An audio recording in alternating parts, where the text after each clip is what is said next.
Well, good evening. My daughter says hi, by the way. She just called. So she just called. I hung up. Sorry. What do I season steak with? Yeah, what do you have? That's first year college kid in an apartment. I have salt and pepper and Lowry's. Stick with salt and pepper then. Don't go beyond that. So good to see you guys. Let's start with a prayer, and then we will dive in. Father, we thank you for relationships. Thank you for your presence within relationships. And I thank you for the presence you have in our own lives. Father, I just pray that our time tonight, that they be your words, that's your discussion, that's your principles, that we see more and more of you draw glory upon yourself through this time. Father, we thank you, praise you, and pray. Amen. So I want to set the stage for tonight. I'm open to a dialogue, but I'm going to start this time. Because it's great with the questions, but I'm going to set the stage. And so as we're going, if there's something that's rattling around, not landing right, please speak up, because I can promise you're probably not alone in that. So I'm going to set the stage in the sense that there's a couple of principles I want to try to land on tonight, and they're based out of Scripture.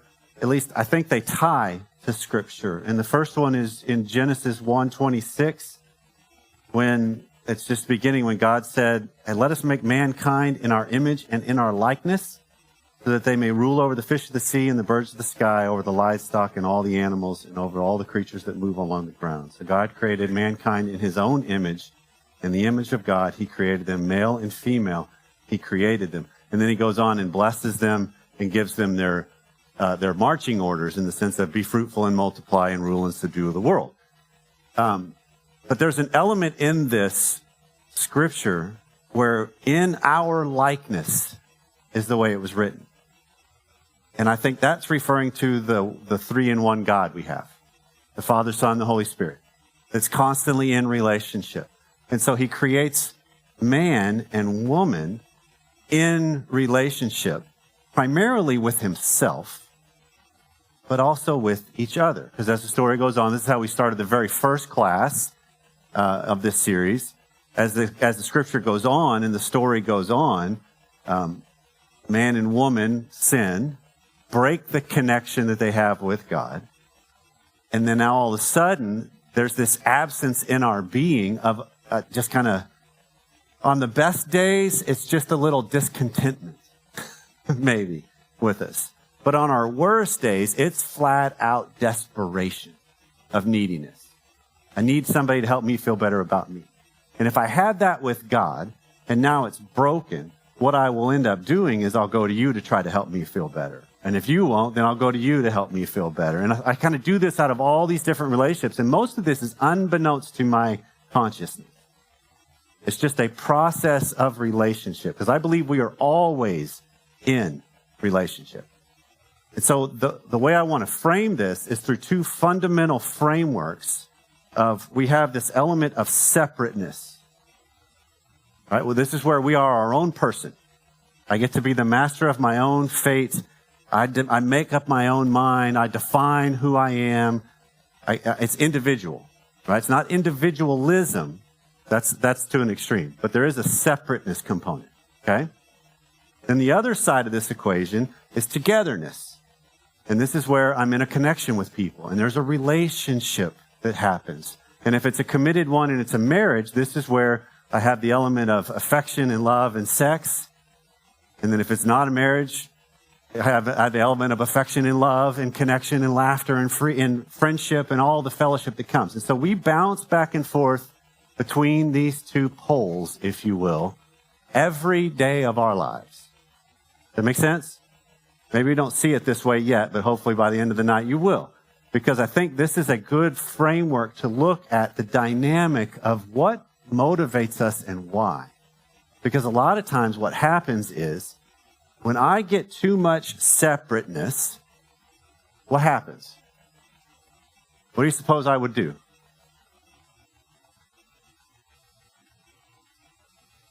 If I'm feeling too isolated, what do you suppose, what would be a natural response? maybe revert back to old ways, but where would I might go between these two poles? What do you think I would do? Yeah, I would head for togetherness. Because if I'm kind of like not comfortable with myself, well, I'll get with somebody else that helps me distract me of myself. Or helps me feel better about myself. We all have those friends, right? And then we all have those people that we know, don't reach out to them when I'm down. Because they'll tell me the truth. And I don't want to hear the truth right now because I'm feeling a little desperate, right? So when I was in youth ministry, I graduated undergrad, and then I did 6 years in the ministry as a youth and family minister. And about 5 years into youth ministry, I got into backpacking. And so at the end of summer, because obviously for youth ministers, summer is the busy season. So as summer wound down, I went and got all the equipment that was needed, spent way too much money at that point to get all the stuff I would need to go backpacking. And so I take one of my German Shepherds and we head off to Arkansas in middle of September to go hike in the Ozark Mountains. And so I find this place, I scout it out, I'm going to be there for 3 days, 2 nights total. And so I pull in, I set up camp, and then the plan was I was going to hike up the next day and have lunch or dinner up at this bluff, and then come down a little bit and then camp by a waterfall that I was told was cool, and then come on out 2 days later. So I get there, I set up camp, it's about 5 o'clock. Message number 1 should have been when I pulled into said campground that I was going to spend the first night in, and no one was there. That should have told me something, because it's September in Arkansas. So it's not quite cool yet. It's still Texas in September. And so I set up camp, and I'm like, okay. So I make dinner. That lasts all of like 10 minutes. And then I go walk down by the river, and that gives me another 20 minutes. And I'm just finding myself, I am bored out of my mind. No one told me about this aspect of it. Everybody told me it was so cool to go backpacking. You'll love it. And so I sat there for a while, and Dog and I wandered around a little bit. And then ultimately I packed up everything, and I went to Taco Bell, and I got a hotel room, and I watched SportsCenter. And I called Pam, and it was one of my shameful, yeah, I'm in a hotel. You okay? Yeah, I'm all right. Well, I couldn't sleep that whole night. All right, I'm just tossing and turning all night. Because what had happened is I'm in the middle of this separateness that I'd never really experienced. And so I was just really off balance and really uncertain. And so about 4:30 in the morning, I hadn't really slept much, but I was awake. I'm like, all right, Marley, let's go. So we pack everything up, and we head to the trailhead, and we head out on that hike. And it was a great hike, except for the bluff I was going to have lunch at, I had breakfast because I made it there so early. I mean, I actually almost watched the sun come up. And then as we're hiking down, I hit the spot where we're going to camp, and it's like 10:30. So I just kept right on hiking. I got in the car, and we drove home. And it's like, okay, so I tell Pam, I'm on my way. She's like, what happened? I'm like, I don't even want to talk about it. And so I'm just driving home, and I've just got this real conflicted feeling going on all the way through. And I never could put my hand on my head around what it was. So I get home, we go on with life, and then I'm meeting some people at our church and getting into the backpacking conversations with them. And lo and behold, I start finding some people that love camping and backpacking. So 2 or 3 of us went later into the fall or spring, which is actually a much better time to head to that part of the country. And we go hiking the exact same trail. And it was spectacular. I had no idea. And the main reason I missed all of that is I was so, one, uncomfortable. And so to deal with my uncomfortableness, I just set a goal of get to that bluff. And all I did was keep walking, head down, walk. When I go with my friends, and we were going to do the exact same hike, we're talking, we're laughing, we're slow, we're looking around. And I'm like, was this here in September? I had no idea. And so I realized what happens with me is when I get too isolated and separate and uncomfortable with myself, I get goal-oriented, I get distraction-oriented, all these different things. So I started learning some things about myself to realize, okay, that makes sense. Because one of the things I read in a backpacking book a long time ago is a lot of times people don't like solo backpacking is because you can't escape yourself. Let that sit for a second. Because there's elements of us we don't like about ourselves. And guess what comes out when I'm having to wrestle with myself? Those things. So that's separateness. You go to the other side of togetherness, and the same components are at play. Some of us in this room really do like separateness. These were often coded introverts. You recharge by yourself. Right? You can do this, but it doesn't fill you up like, oh, just give me nothing in a book or nothing in a blanket or a chair or something just by myself. That's what I want desperately to help me speak. That speaks my soul. Well, the other side of this room is the extroverts, the togetherness people.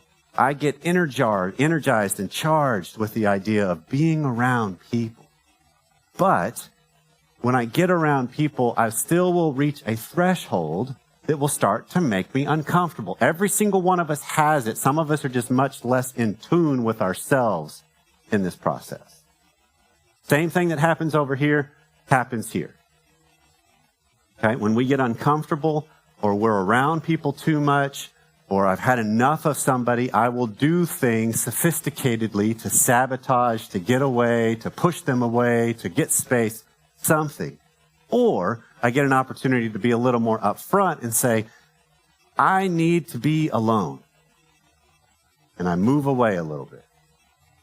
Pam and I, when our kids were in upper elementary and middle school, before they got into high school and started having lives of their own that disrupted our plans more, we did month-long vacations in the summer. And so on the very first month-long we had no idea what we were about to embark upon. So we get in the car, and one of the best things my wife said on that trip was right when we were getting ready to pull away from the house, she said, okay, kids, we have a word for the trip, and it's called flexible. Because we had no idea what was going to happen. We had a planned out route, but it's like, we're gone for a month. None of us have ever tried this with an RV. We have no idea. And it was a fantastic trip. But on the drive home, we're coming home, and we're about 3 hours from Dallas, and I'm just driving along, and it had been kind of quiet. The kids were just zoning on electronics or something, and Pam and I just really hadn't talked much for that little leg. And I look over, and she's got this little kind of contented, smirky kind of a look. I'm like, what are you thinking about? Like, I am so excited to go back to work. I'm like, why? Get away from you guys. Because it had been a month in an RV, the four of us. And if that doesn't ring true to where it's like, I got to have some space, then we need to talk. I know, it's a joke, but not really. But it's that element of, there's a component of, okay, I do need my thing. I need my space. And the goal becomes, when I start to feel uncomfortable, how do I just get more aware of it? This is where I believe relationships, both with other people and the relationship with myself, and on this instance, I'm talking about it primarily also my relationship with God, where we've talked about the Psalm 139, expose me, search me, O God, show me me. So I think there's this element of relationship, show us ourselves. And a lot of the ways we can learn this is through the element of recognizing my anxieties. Everybody's familiar with an idea of an anxiety. Yeah, this should not be new conversations, because this is more and more of a regular talk, because there's more and more research and dynamics showing how this impacts our lives. And so anxieties play out in a myriad of ways. And so what I want to ask you guys to do, some of these are rhetorical questions real quick, okay? I'd also love if anybody's willing to share, because this might help get some teeth to what we're talking about. But when you think of anxiety in your life, okay, what does your anxiety look like? How do you know you're anxious? Heart rate goes up, okay? Oh, wake up and because the brain is just already firing. Is that what you mean? Yep. Obsessive thoughts, okay. High blood pressure, yep. A cold sore, thank you. That's a true one. Anybody else? My anxiety looks like a tight back. And now for the last 2 years or so, I've had this arrhythmia in the heart where I miss beats. And now it's a tight chest, which that's always fun when you have missing beats. You're like, am I having a heart attack when I'm just anxious about something? Because that just compounds the anxiety for me. Okay, so anybody else? What does it look like for you? It's hard to answer questions. Like right now? Or okay. Okay. Let me switch it just slightly, though.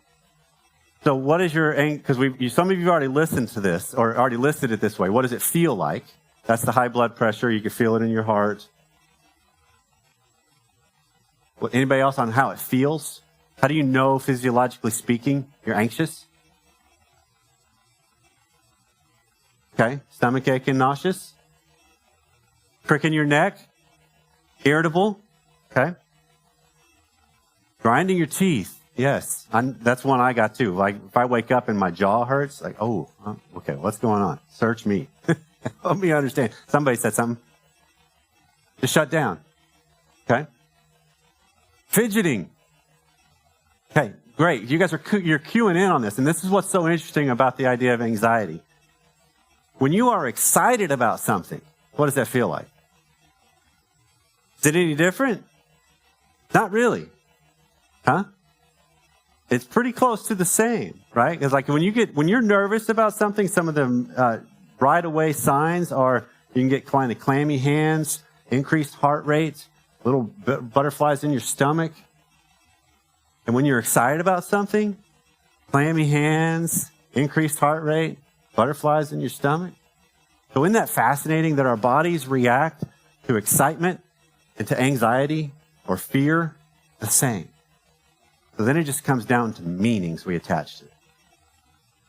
That's why I want to try to frame it this way. Okay, another question.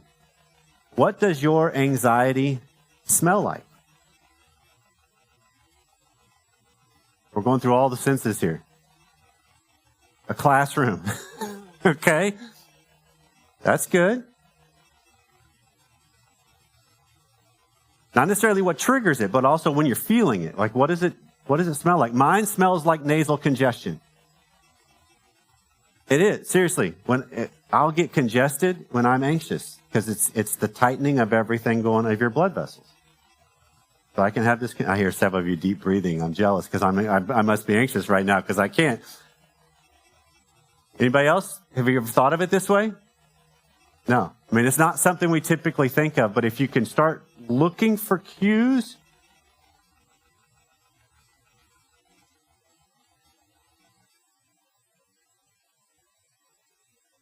Yeah? The shortness of breath can absolutely fit. Okay? Okay, here's the other one too. What does your anxiety taste like? I'll give you mine. Dark chocolate. And the only reason I say that is I eat more than I should when I'm anxious. Because I have a treat. My wife and daughter give me a little bit of grief over this. The Hershey's dark chocolate, special dark chocolate bar. I buy the packets by 6 of them. And I'll eat, if I'm doing really good, I eat 3 of the squares. If I'm a little off, I eat half of the bar. If I'm way off, the whole bar after a meal. And so I can, when I'm walking back mindlessly, mind you, to the fridge to grab another one, and I'm like, oh, what's going on with me? Because that's the beauty of this, is I think there's an element of when I see the signs better in myself, I am now better able to take the steps I need to address them. Follow? And so our anxieties come to play in relationship dynamics all the time. When I'm too close and people aren't operating the way I want them to, I'll get anxious.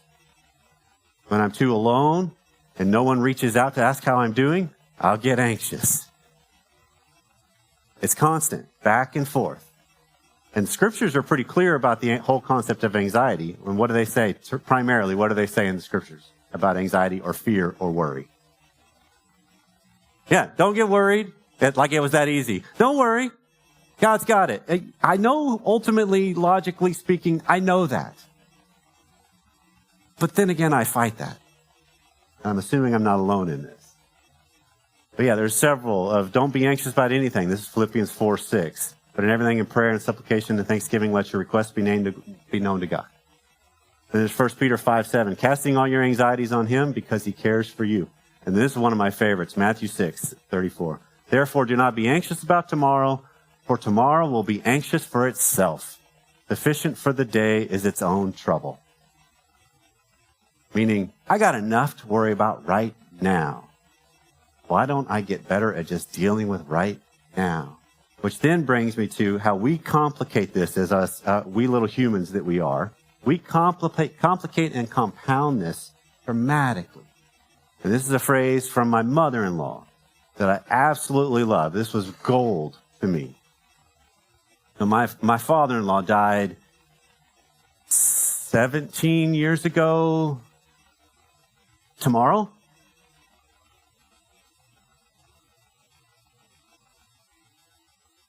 Wow. Not ready for that one.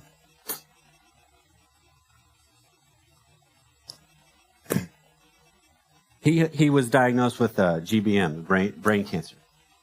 And so from diagnosis to death was 13 months. It was quick. And so they are in Kansas. We were here in Texas, and we were going to Kansas a lot to see him. I married the baby of the family. I am the baby of my family, and he and I had a real special relationship because I married his baby, but I was also in the ministry. And he was an elder at the church, and so we had this bond. And so there was just this connection. And so one of the last times we were up there, they had just brought a hospital bed in for him, and they were kind of talking through, here's the plans, and it's not to the level of hospice, but it was to the point of we got to start talking. And so she's having a conversation with her mother about, Mom, what are you going to do if this happens? What are you going to do if he does this? Well, the logical things. All these things we got to prepare for because it's an inevitability most likely. And so I love it because as they're having this conversation, she actually just said to her, honey, I can't worry about that. I'm not going to borrow that trouble. All I've got is what's in front of me. I got to deal with what's in front of me. And I love that idea of how do we borrow trouble? That's anxiety compounding itself. Follow that? When we borrow trouble, that's a phrase a lot in our home. When one of us is talking, the other, it's very likely a great mirror coming back to me when I'm kind of spiraling and I've had my third section of dark chocolate, and we're talking it through. She'll be like, why are you borrowing that kind of trouble? Right. Because we play these scenarios, right? That's the way our brains go. And most of this is a protective mechanism. Trying to protect myself, this is what psychology would say, try to protect myself from the worst case scenario so that way, whatever happens, I'm ready. How funny is that statement? Because are we ever really ready? No. Things happen. Whether I like it or not, whether I'm prepared or not, I got to learn to deal with it and face it. That's the goal. And so when I'm talking about this dynamic, separate and together, when I start to get uncomfortable with separate, and you start to recognize in a pattern, you're reaching out quickly to together to try to help yourself feel better. Or when you're starting to get to where you recognize more in together, ways you're sabotaging, removing yourself. I recognize this more and more in my life. This is my struggle area. Because I'll just be in the conversation with Pam or with one of our kids, or we'll have people over at the house and we'll be chatting away, and I all of a sudden just get up and walk out. And it's not like I need something to drink or I got to go to the bathroom or anything like that. It's just like, I guess I just reached my togetherness threshold and I didn't even realize it, but I all of a sudden got really uncomfortable. So I just got up and walked away. This happened one time when, before we had kids, we were laying down on the couch watching a movie, and all of a sudden I got up and walked over and sat in the chair. And as soon as I sat down in the chair, I'm like, what was that about? I'm laying here watching a movie with my wife. I don't get to do that very often. What are you doing over here? Right? Because it's just that element of I'm starting to see me differently. Because there's cues that were going on of discomfort and uncertainty that I'm responding to rather than facing. And so if you want to look at this dichotomy, if you will, of separate and together, I believe what relationships are defined so well to help us do is help us to lean into that just a bit more. When I start to feel uncomfortable because I'm lonely or bored or alone, I want to lean into that just a beat longer before I reach out and distract myself or get on social media to help I feel connected to people or follow what I'm meaning. Because one of the biggest misnomers there is anger management, anxiety management. We do not manage our emotions. We steer them. And the way we steer them better is by making better meaning and leaning into them. Because if you feel something and you try to not feel it, what do you suppose happens? Sorry? You'll feel it more, usually at a later date, in a completely different way at the most inopportune time. If you go to an extreme. There's clients I've worked with that had tremendous trauma in their life or tremendous loss in their life that never actually looked at it and addressed it and felt it. I mean, that's that phrase, you feel it to heal it. And so it would play out in huge ways because they were just running from emotions. They were running from anxieties. They were running from fears. And I think the scriptures talk about the idea of cast it out to God as a way for us to realize, I'm not going to solve this thing, right? I'm not. The things that I really am afraid of in my life, I'm not going to solve. All I can do is be a little bit better prepared to face it. And then when I get better at facing it, I get a chance to actually experience what's going on and grow into it. Because if every single one of us in a relationship, be it a marriage or a friendship, if every single one of us wants to actually have a deeper connection with another person, let me tell you something. The closer you get to somebody, the more uncomfortable you're going to feel. Maybe not right away, but you will. Because every single one of us has a threshold that we'll cross. And when that happens, we do all these different things to kind of create some space. You guys following along? Is anything rattling around we need to put a bow on real quick before we pivot slightly? Yeah.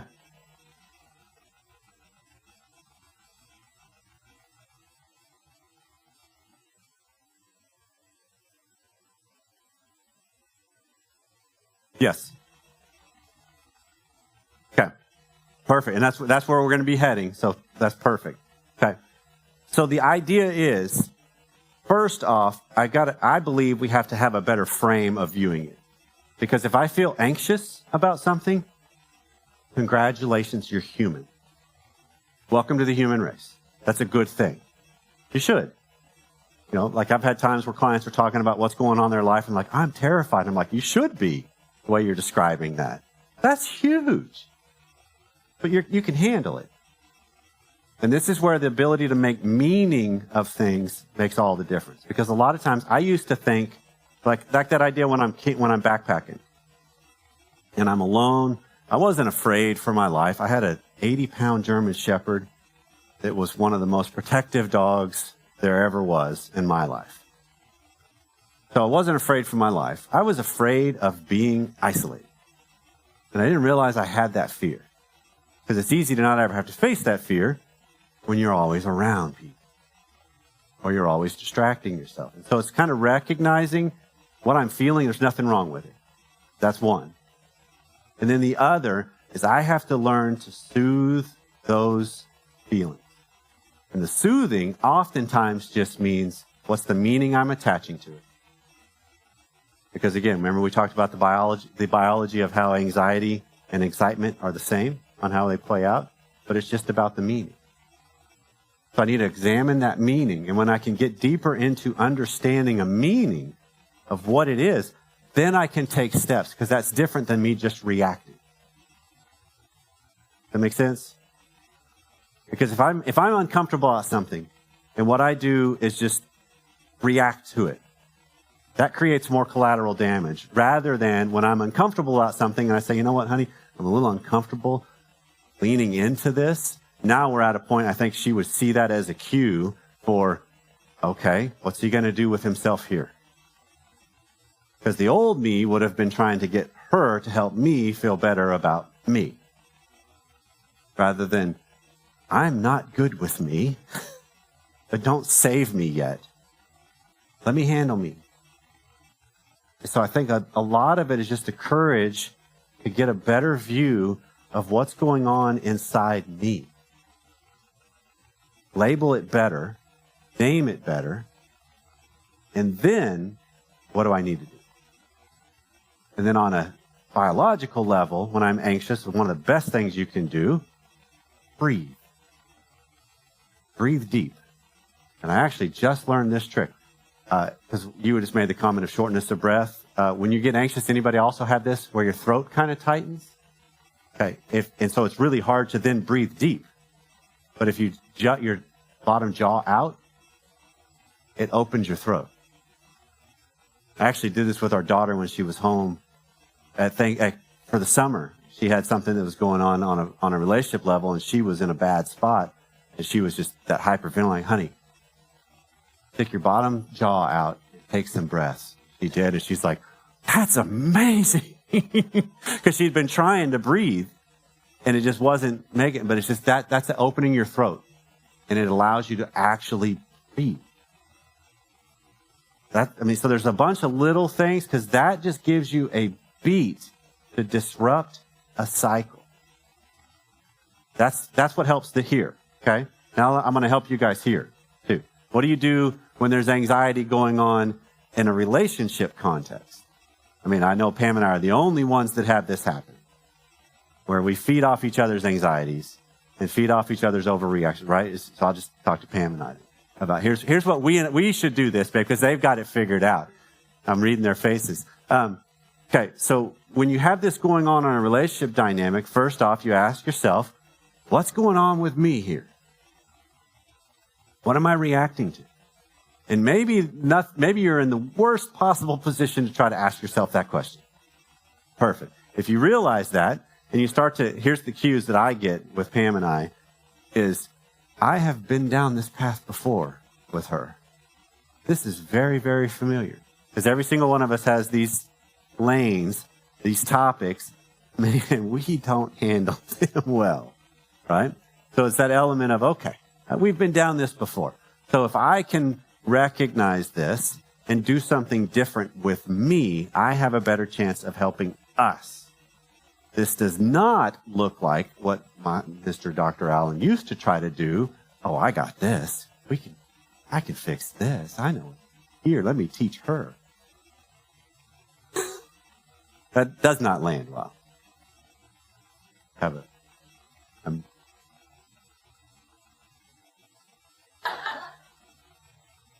going to drink some water. But there's an element of this dynamic that can be at play. When I start to see my dance steps, I need to change mine. Because a lot of times what we end up doing is when I'm anxious, who do you suppose I want to act differently to help my anxiety? Pam. Yeah. Well done. But you would probably say Pam. Yeah. Okay. Because if you want Pam to act differently for your anxieties, then that's... I'll outsource that. Okay. Yep. Perfect. All right. Didn't know we were solving problems in that way. No, but there's that element of a lot of times it's because somebody won't act right or do what I prefer. And most of the time, this is what we talked about several weeks ago, when we're fighting about something that's not a moral issue, it's just about what makes me relief and comfort. I want things this way. And so therefore, if you would do it my way, I will feel more comfortable. So that's this dynamic of when I am at my worst or I am at my most anxious, or another word I'm going to start using in the future is called regression. I want to kind of give you a tool for that because I think it's a fantastic framework. When I'm not functioning well because I'm too flooded, I'm too reactive, or I'm too withdrawn, because those are both the same dynamic.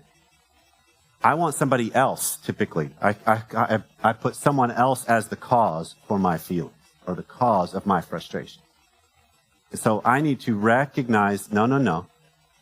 I'm blaming, I'm attacking, I'm demanding, I'm whatever, when I can start to see that, I can then maybe step away, and this is where I think I've told you guys before, we use code for I'm going to go get a glass of water.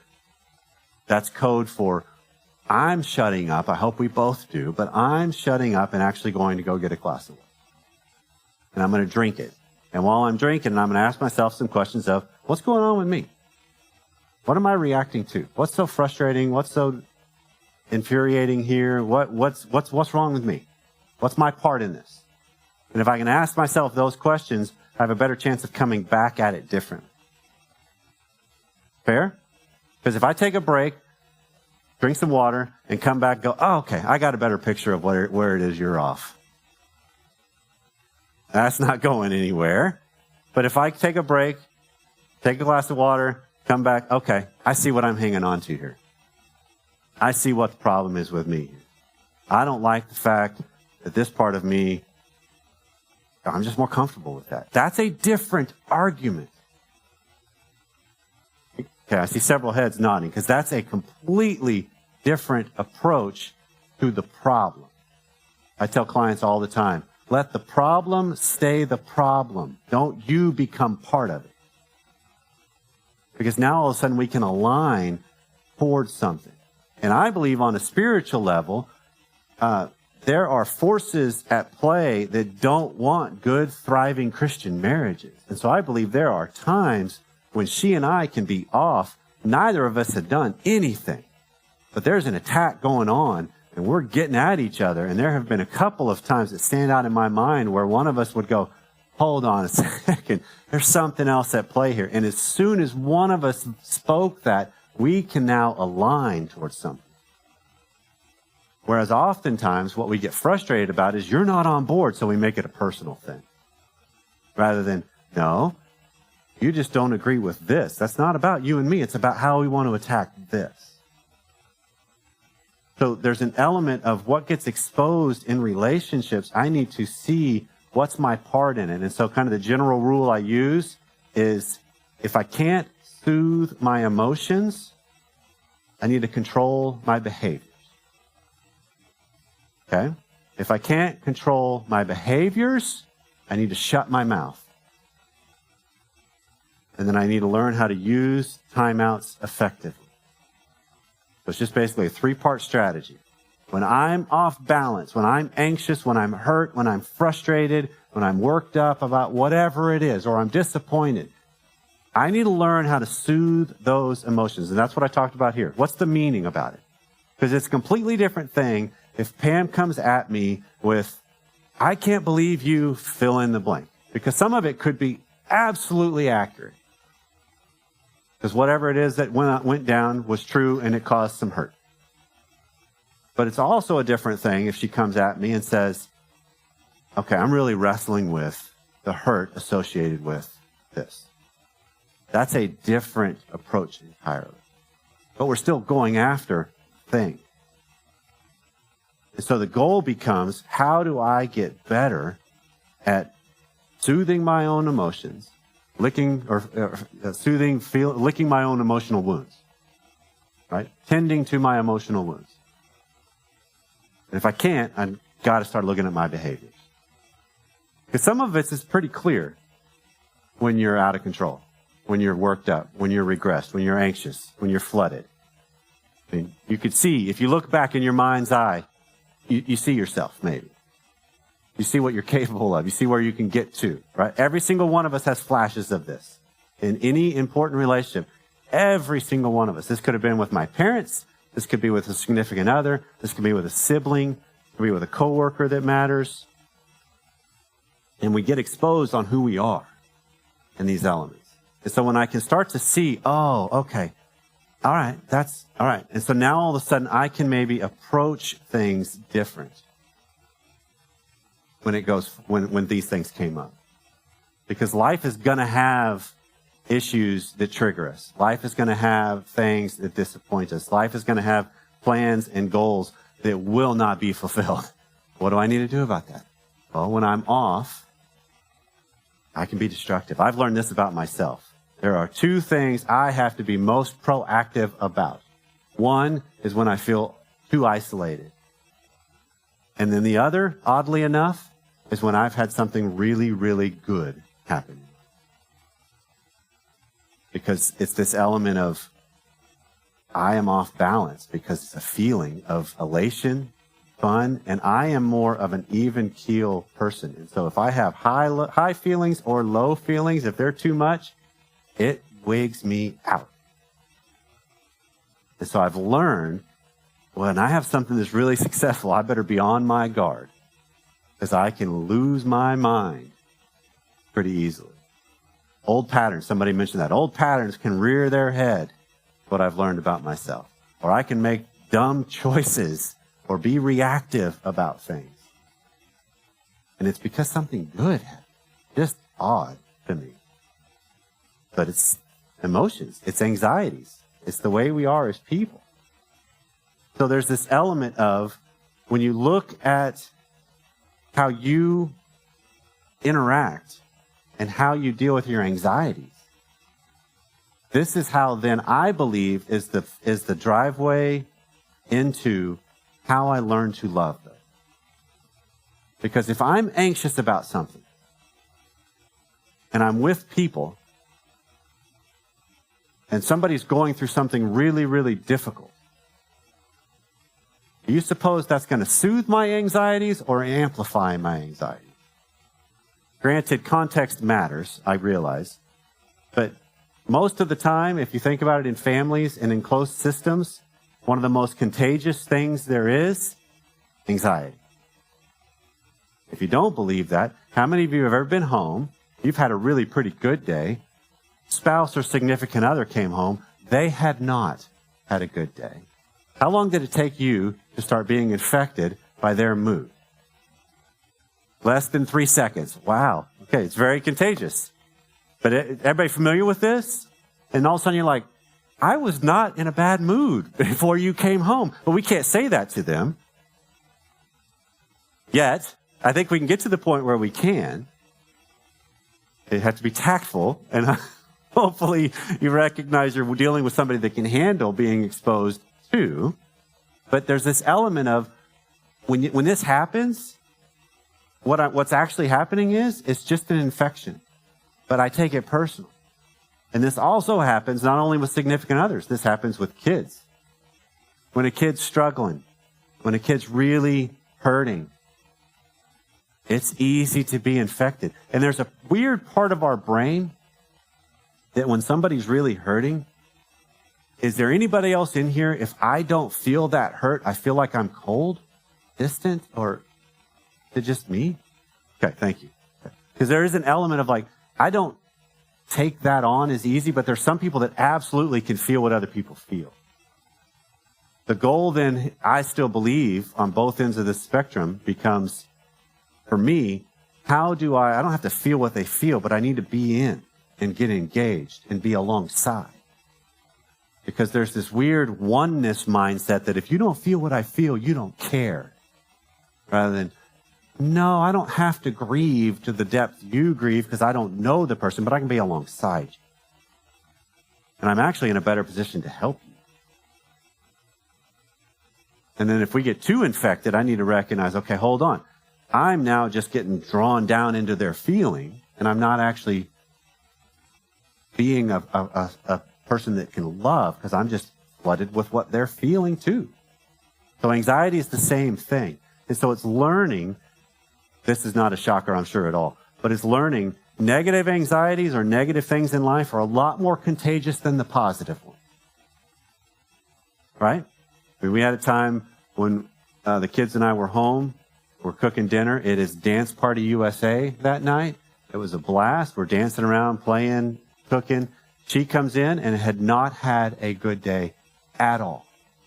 And so she comes in, sets stuff down, starts trying to engage in the family, and all of a sudden I'm like, wow, I don't feel the same at all. And then all of a sudden the kids, I'm like, hey, honey, you okay? No, I've had a really bad day. I'm like, okay. I don't know what. This is actually almost a direct quote. This was one of my braver, I don't know if it was smart, but it was a braver move. You seem to have had a really bad day. We have not. What do you need to do? If you need to take a break, go. I get it. But I think I might have actually said, you're ruining what's going on here. That's where it was like, that was a bad one. But the point still kind of came across because she's like, you're right. Because I love the courage of my wife. She is open to being exposed on things. And she's like, you're right. So she headed back to the back of the house and took about 10 minutes. So she changed. Knowing my wife, she probably spent some good time in prayer, did some breathing, kind of just hung out. And then she came back out. And it's not like she's all of a sudden, hey, where's the party? Let's go. But she was in a position, we were better likely going to be able to pull her up than us. Because if we are blind to our negativity, that's like a forest fire. It just takes over everything. When I'm aware and say, you know what? I'm in a bad spot. If you come home, try this out. If next time you have a bad day, if on the way home, I don't know what your ritual is in your marriage or your family or roommates or whoever, whatever your relationship dynamic is, but if you're with people and you've had a bad day and you're talking on the phone on the way home, give them a heads up. You know what? I'm in a bad spot today. Because then that's a different way you just oriented to your issue. And you also spoke it. And I think I've talked to you guys before about when I speak something out loud, a different part of my brain hears myself saying it than what's generating those feelings. Because the feelings of negativity typically are deeper down because it's a trigger or it's an emotional feeling or something that's going on that's deeper in your brain. You hear it from the outer part of your brain, so the brain reaches in and pulls it out a little. And so just the ability to say, you know what? I'm really struggling with this. I'm really down. The idea of regression is the same kind of concept. Okay, I don't mean it as in you go back to a childhood state. Regression means your brain just doesn't function as well. It kind of caves in on itself. One of you guys made a comment, it's difficult to ask questions or to talk or to, right? That's my brain functioning just kind of goes down. I get foggy. I'm familiar with this one. Like, wow, I can't put things together in my mind right now because I'm just regressed. And so what we have had in our household, and I love this, my daughter, when she was heading to school her sophomore year, she had a rough breakup over the summer. And so she's heading back into school, back to where the relationship started. A lot of emotions, they're coming into play. She's about an hour out and she calls. And I was just thinking, anytime my daughter's on the phone, on the drive, I'm like, uh-oh, what, you know, where are you? What's going on? But there's also, what's going on? How are you? And so hey, what's going on? She's like, I'm regressed, Dad. Like, okay. How deep are you? How down are you? Pretty far. Okay. Well, let's talk. So we can just kind of, because it gives a framework. You guys see the power in this? This is the same kind of thing as cast your burdens unto Jesus. It's a element of, if I've got a burden, you suppose, granted, I'm taking out of this equation, I'm taking out the fact that the Holy Spirit knows everything before we're going to even ask it. Okay?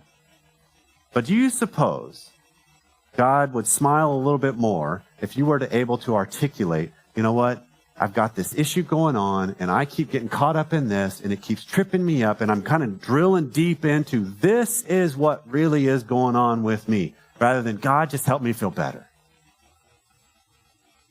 What do you suppose the difference would be? And I think God can use both of those. I think he just wants you to reach out, say something to me. But there's an element of I start helping myself when I know what I'm actually asking for help for. Get it?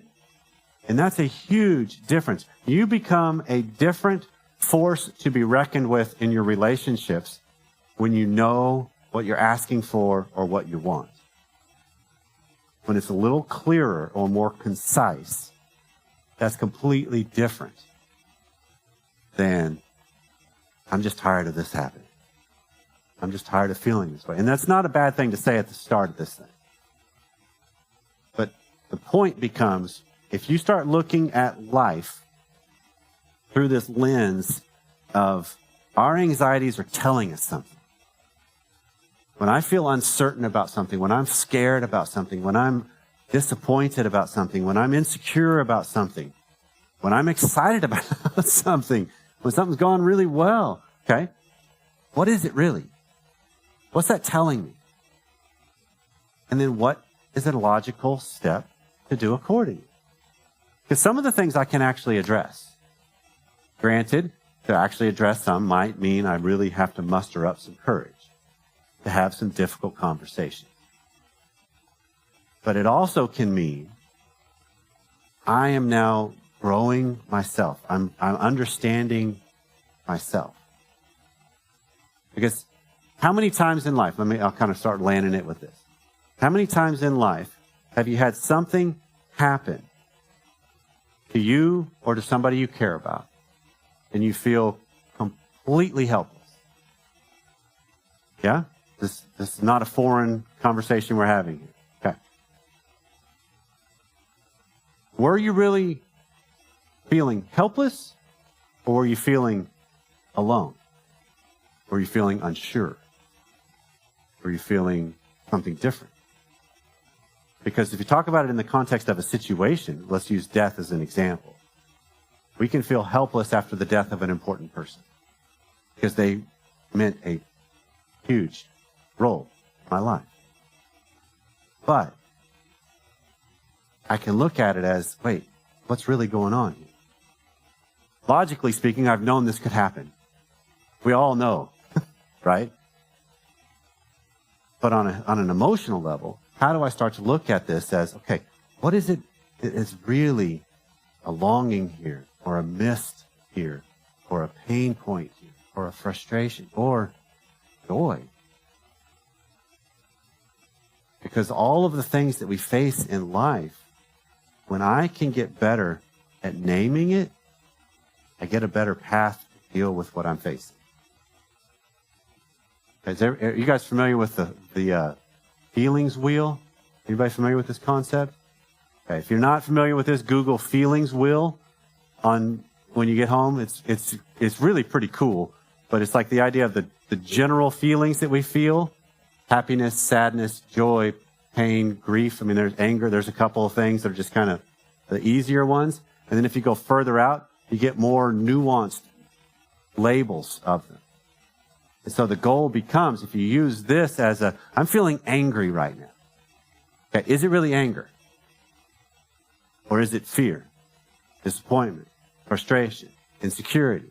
Because a lot of times I believe our society has created anger as a covering emotion most of the time. And it's the only really acceptable emotion. Outside of happiness, everybody's allowed to be happy, only to an extent though. Seriously, if you think about it, it's really crazy how we are as people, and we are reactive. And then sadness, but only for appropriate reasons and only for a short amount of time. And that's kind of the way society has made this happen. And so if you start to find times where like, man, I am just ticked off. I am just frustrated as can be. Okay, what is that really? What am I? So if you drill down, that's where a feelings wheel comes into play, and it can be really helpful because it gives you a little more nuanced wording. Because if I am grieving something because it's a loss and it's playing out as anger, well, dealing with anger is different than dealing with grief. Dealing with disappointment is different than dealing with sadness. And what I need to learn how to do in my life and then in my relationships is get better at handling me in the midst of them, so then I can be in a position, ask for the help I need, or have someone alongside me and see them there.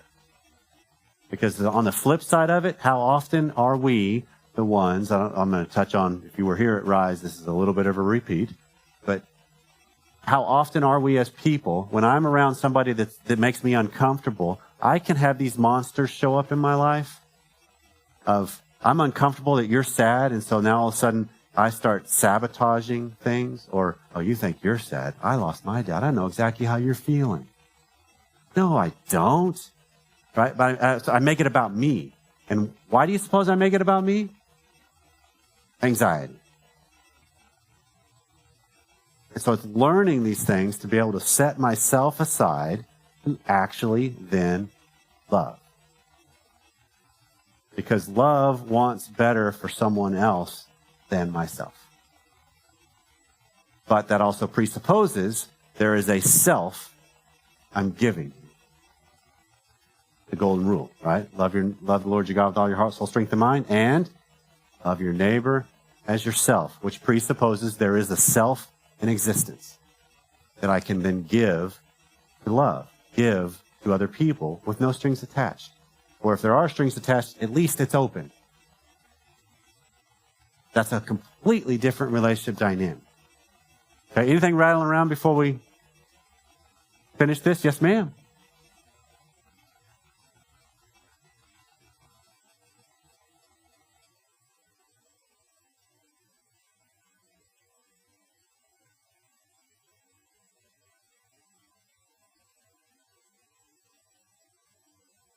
Well, you just took the first step, is you're recognizing you tend to do that.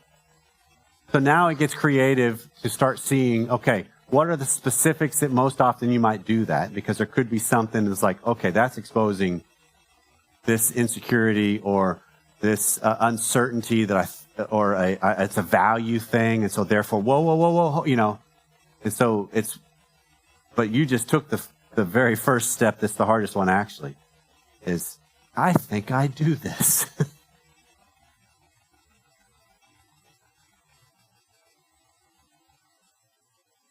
Yeah, because then it starts to get more nuanced of, okay, hold on. I realize what I tend to do is here, and maybe I bring this up to my boss. Maybe it's just me, and now I can start being a little bit different.